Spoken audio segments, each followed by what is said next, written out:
Ngayon, ang question kasi, kasi ang laging iisipin natin dito, tama bang form ang sole prop compared sa, halimbawa, corporation?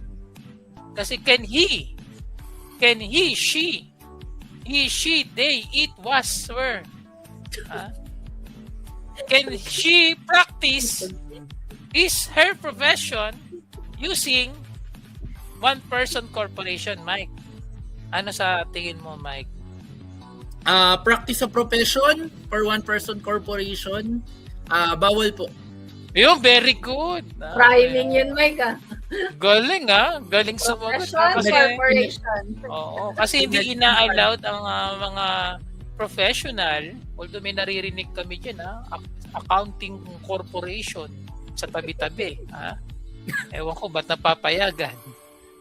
Kakaiba Bawal yun. po practice, no? So wala siyang ibang option. Pwede siya mag-general professional partnership provided may kasama siya. Yes. Diba? Siyempre kung mag-isa lang siya, di siya pwedeng mag-partnership.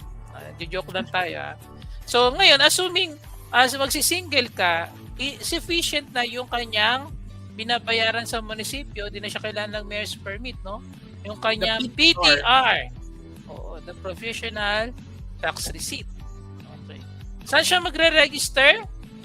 Sa RDO kung saan merong jurisdiction ang kanyang place of business. Pero normally kapag kasi, hindi mo naman kailangan ng office, malamang residence ka. Residence. So doon ka sa place of your residence. When to register? Nako. Before the first sale transaction. Nako. Huwag na lang tayo maingay. Mukhang or kasi gumagamit na siya ng resibo ng botika, di ba? Pwede niya naman gamitin yun eh. Although maki-question siya doon, pero at least nag-i-issue ng resibo. Okay.